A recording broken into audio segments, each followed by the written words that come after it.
Walay duda, kitang tanan adunay pagtuo sa Ginoo. Ang atong pag-anhi karong buntaga, dinasunan gayud sa atong pagtuo sa Ginoo. Sa mga panahon nga diin kita anaa sa kalisdanan, sa mga panahon diin kita anaa sa kasub-anan, dayon dili malilong nga kita mutuaw og panabang ngadto sa Ginoo. Dili ba kini usa ka pagtuo? Diha makita nato sa ebanghelyo mga igsuon nga diin di ay sa kinabuhi o diha sa usa ka amahan nga adunay pag-antos sa iyang anak nga patulon. Miduol siya kang Jesus ug mingon, "Sir, kaluy intawon ang akong anak." Dinhi sa bersyon ni San Mateo, daw gimubo ang maong pagsaysay sa maong hitabo. Pero kung basahon nato ang version ni San Marcos, makita nato nga naapay dialog, naapay panag-istorya si Jesus ug ang maong amahan. Ug ang ilang maong pag-istorya, maugayod ang istorya may tungod sa pagtuo. Apan dinhi makita nato nga sa version ni San Mateo, gidiretso lang kini niya nga diin gipadayag niya nga naay kalisdanan ang mga disipulo o mga apostoles ni Kristo sa pag-ayo ning bataa. Dili sila makaayo kaniya. Gidala ko na siya ngadto sa imong mga tinun-an apan dili sila makaayo kaniya. Gipunting ni Jesus dinhi sa maong hitabo ang kaimportante o kabililhon sa pagtuo. Nagaingon bata nga walay pagtuo ang mga apostoles o mga tinun-an, maungawa sila makaayo sa maong bata? Ang gihisgutan ni Jesus dinhi, maugayod ang pag-ingon, kagamay sa inyong pagtuo. Kana mga kaigsunan atong pamalandungan, kay kumingon kita nga mahitungod lang kini sa size, sa kadak-on, no? Sa measurement, sa maong pagtuo. Ang ehemplo ni Jesus, kung naa kamoy pagtuo sama sa liso, sa kadako, sa liso, sa mustasa, makahinmo kamo pagmando niining bungtura balhin o kini mabalhin. Nan, diha ra ba maingon nato sa measurement sa kadakuon sa pagtuo ang ipasabot ni Jesus? Siguro kung atong lantawon, no? Now, siguro sa iyang mga tinunan, mas dako-dako pog pagtuoy, diha lang kung measure lang ang atong gihimo. Apan, ang gihisgutan ni Jesus diri, dili ang measurement sa pagtuo, kundi ang kalabmon sa pagtuo. Asa ni tidlom ang atong pagtuo. Naay mga kahigayunan nga ang atong pagtuo ni tidlom lang diha sa ritual. Kay kini siya sakramento, gihatag ni Kristo, mao ta atong gituhan, mao nang atong himuon. Ang maong pagsimba, ang maong pagkumpisal, ang maong pagpakasal, ang maong pagpabunyag, diha lamang sa level sa ritual.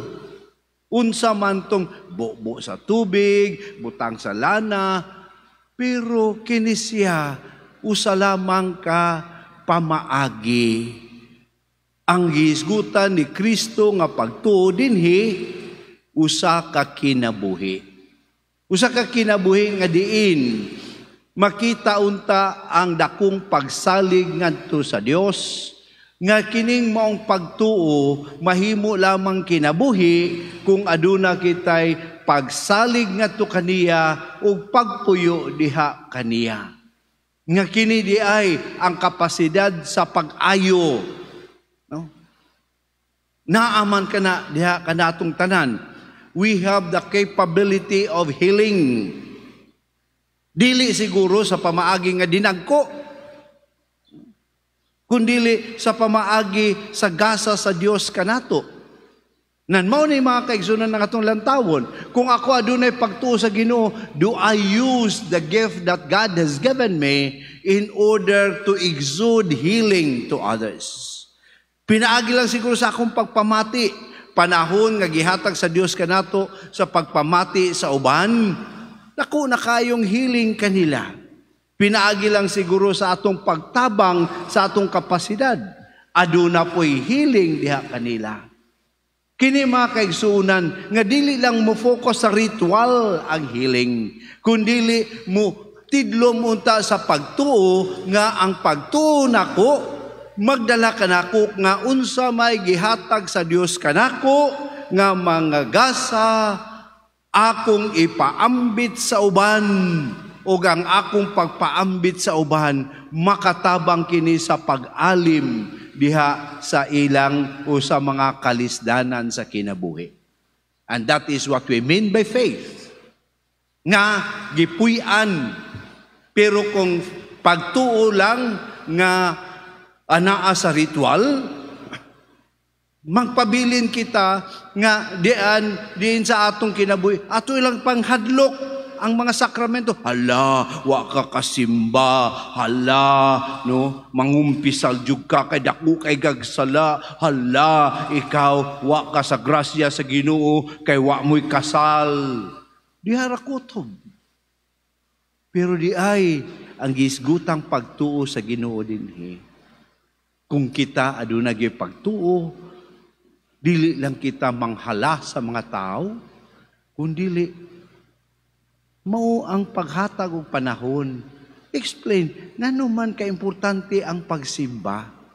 Ug ang atong pagsimba, dili lang basta na ata, kundili pag-aninaw sa pulong sa Dios, ug pagbati nga kining maong sakramento mo'y pakig-uban sa Dios kanato. Pero kung ritual lang, maghuwat lang tagkanus at mangumunyon, unya manguli. Mana. Mao ba na ang atong pagtuo? Pagkagamay sa atong pagtuo. Kay ang usa kalawom nga pagtuo, relasyon diha sa Dios. Mao nga diha sa unang pagbasa kanindot gipahinumduman ni Moises ang mga Israelita diha sa basahon ni sa basahon sa Deuteronomio. Mingon siya sa katawhan, pangutana kamo, mingon siya sa katawhan nga kinahanglan kining balaod sa Dios, kining balaod sa Dios nga ang paghigugma sa Dios labaw sa tanan, mahimong usa ka tinuod nga balaod nga inyong ibutang sa inyong alimpatakan, inyong isulat diha sa mga sidsid sa inyong mga sinina. Kanang gitawag natong phylacteries, no? No? Gibutang kini nga usa ka timailhan aron unta dili makalimtan ang pinakauyukan sa ilang relasyon sa Dios. Pero unsay nahitabo sa panahon ni Jesus?